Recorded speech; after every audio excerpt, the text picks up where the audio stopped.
हमारे देश में श्राद्ध पक्ष के दौरान कौओं का विशेष महत्व होता है। इस दौरान कौओं को रोज खाना खिलाना बहुत ही पुण्य का काम माना जाता है। मान्यता है कि श्राद्ध के दिनों में हमारे पूर्वज कौओं के रूप में ही धरती पर आते हैं। कौए को खाना खिलाने से पितरों की कृपा होती है और हमारे सारे बिगड़े काम भी बन जाते हैं।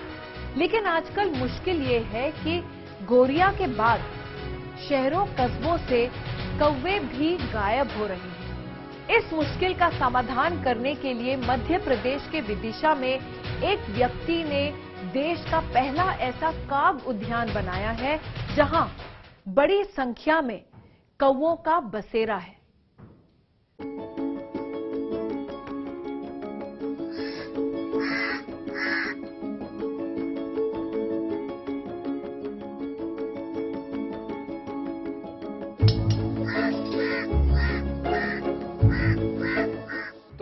सामाजिक महत्व में कहूं तो पर्यावरण के हिसाब से कौओं का होना बहुत आवश्यक है। धार्मिक महत्व में सीधी सी बात है कि हम पितरों के तर्पण के लिए बहुत आवश्यक चीज है।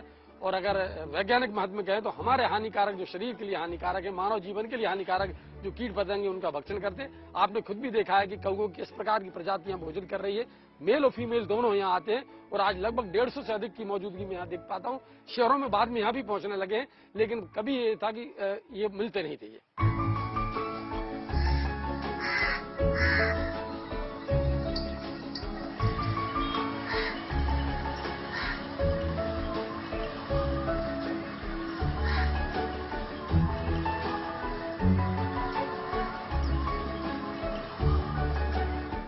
पिछले 10 वर्षों से काग उद्यान, देश का अनूठा काग उद्यान का निर्माण मेरे द्वारा किया गया है। निश्चित है कि देश से कौओं की प्रजाति का विलुप्त होना एक चिंता का विषय है। विदिशा में भी कमोबेश यही स्थितियां हैं। बढ़ते मोबाइल रेडिएशन के कारण ये पक्षी विलुप्त हो रहा था। धार्मिक मान्यताओं में भी हमारे यहाँ 15 दिनों तो प्रतिपक्ष में एक तरह से पुरखों का प्रतीक माना गया है। और निश्चित है कि जब तक इनको आहार ना करा लिया जाए तो ऐसा लगता है कि हमने कोई धार्मिक अनुष्ठान ही नहीं किया, बल्कि पितरों तक हमारा भोजन आहार नहीं पहुंचा है। पितृपक्ष के हिसाब से बड़ा महत्व है। 3 बहुत महत्व है, धार्मिक रूप से भी है। और अगर वैज्ञानिक महत्व से मैं कहूं तो जो शरीर को नुकसान देने वाले कीट भक्षण, जो कीड़े होते हैं, उनका भक्षण करता है कौआ। तो ये मन में ये आया था कि काग उद्यान का निर्माण मेरे बर्थडे से आज से 10 साल पहले एक मन में था विचार में, एक आहार डाला था ऐसे ही यहाँ। तो फिर मन में बाकायदा काग उद्यान का निर्माण कर दिया, बाकायदा भोजन थाल सजाए हैं। और कमाल यह है कि भोपाल कमिश्नर ने तक इस बात को ट्वीट किया कि विदिशा में जो मुक्तिधाम सेवा समिति के बैनर तले जो काम चल रहा है अनूठा, ये निश्चित बात है कि अपने आप में बड़ा कमाल है कि ऐसी विलुप्त होती प्रजाति को बचाने का एक प्रयास किया जा रहा है। दूसरी खुशी की बात एक और है कि देश के जाने माने जलविद और अंतर्राष्ट्रीय रमन मैग्सेसे पुरस्कार से सम्मानित डॉक्टर राजेंद्र सिंह ने इसका लोकार्पण किया। आए तो वो 30 मिनट के लिए थे, तो राजेंद्र सिंह जी लगातार मेरे ख्याल से 3-4 घंटे पर बैठे। उनको इतना बढ़िया लगा और उन्होंने ही कहा था कि देश का अनूठा काग उद्यान है कि कहीं वर्ड पार्क तो हो सकते हैं, पक्षी विहार हो सकते हैं, लेकिन कौओं का पार्क मैंने पहली बार देखा। ये उनके शब्द थे।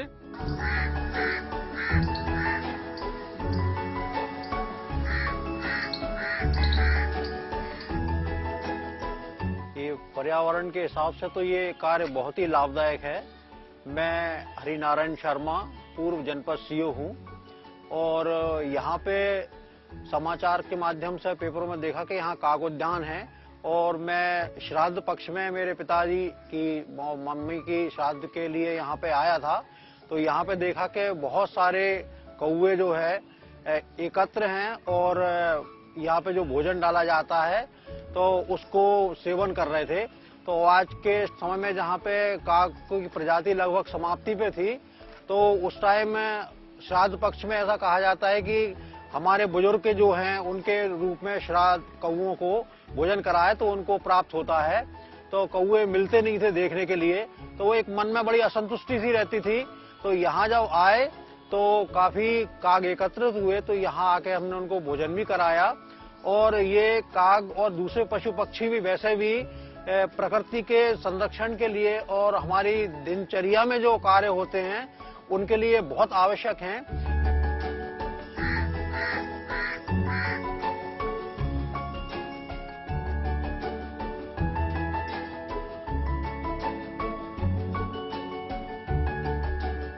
भोजन की अगर मैं बात करूं तो प्रतिदिन चावल का आहार तैयार किया जाता है और एक और खुशी की बात यह है कि शहर से मुझे लोग निःशुल्क भोजन उपलब्ध कराते हैं इनके लिए। मैं सुबह 6 बजे निकलता हूं, जब 6 बजे यहाँ आता हूं उसके पहले निकलता हूं तो चौराहे से समोसे, कचौरी, भाजी बड़ा, जलेबी, जो भी होता है, आलू बड़ा, ये सारे लोग उपलब्ध कराते हैं, मुझे निःशुल्क देते हैं। और एक्सपायरी डेट का जो बिस्किट बच जाता है तो मैं वहाँ नीड्स जो होते हैं शॉप उनसे उठाता हूँ, वो लेके आता हूँ। यहाँ मैंने बाकायदा रसोई तैयार कर रखी है, काग रसोई के नाम से है, तो वो काग रसोई भी है। प्रतिदिन आहार तैयार होता है, चावल तो तैयार होना ही है, 4 से 5 केजी चावल पर डे डलता है, आप लोगों ने खुद भी देखे।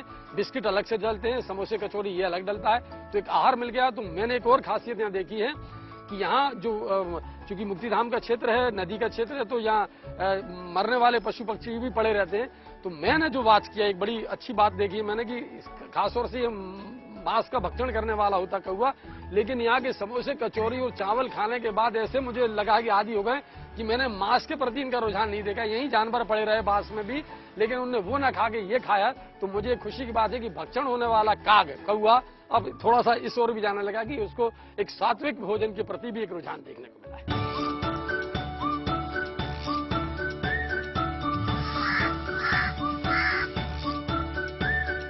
यहाँ कोई नहीं आना चाहता, विषम परिस्थिति में आता है जब परिजनों को या अपने शुभचिंतकों को खो देते हैं हम। ये मुक्तिधाम का स्थल है जहाँ अंतिम क्रियाएं होती हैं। सामान्यतः पहले मुक्तिधाम, आज से जब से जुड़ा हूँ 10 साल पहले ऐसे मुक्तिधाम नहीं था। आजकल बहुत खूबसूरती को और पर्यावरण के प्रति हम लगातार औषधि पौधों का रोपण भी यहाँ हमने कर रखा है। ये भी अनूठा काम है कि यहाँ लगातार औषधि पौधे बड़ी संख्या में। कोई नहीं आता था, मेरे बर्थडे पे मेरा मन था तो मैं यहाँ नदी पे मछलियों को दाना चुनाने आया था।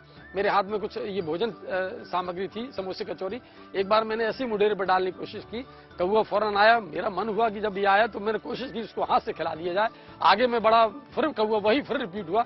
मेरे मन में यही था कि जो काग को तो मैं छतों पे परेशान हो जाता हूँ 15 दिन में, क्यों ना ये चीजों को अगर विलुप्त होती प्रजाति को बचाने के क्रम कर ले। चूंकि मैं पर्यावरण से लगातार 21 सालों से बेतवा निर्मल अभियान और बेतवा संरक्षण के लिए लगातार काम करता हूँ। शहर में ग्रीन विदिशा का कॉन्सेप्ट भी लेके आया हूँ, जो आज शहर में हरियाली है। मैंने एक बड़ी भूमिका यहाँ अदा की है, जिसमें सारे प्रशासनिक अधिकारी, सारे जनप्रतिनिधि, यहाँ भी मैंने कोशिश की। और आज ये है कि मुक्तिधाम में भय का वातावरण खत्म है।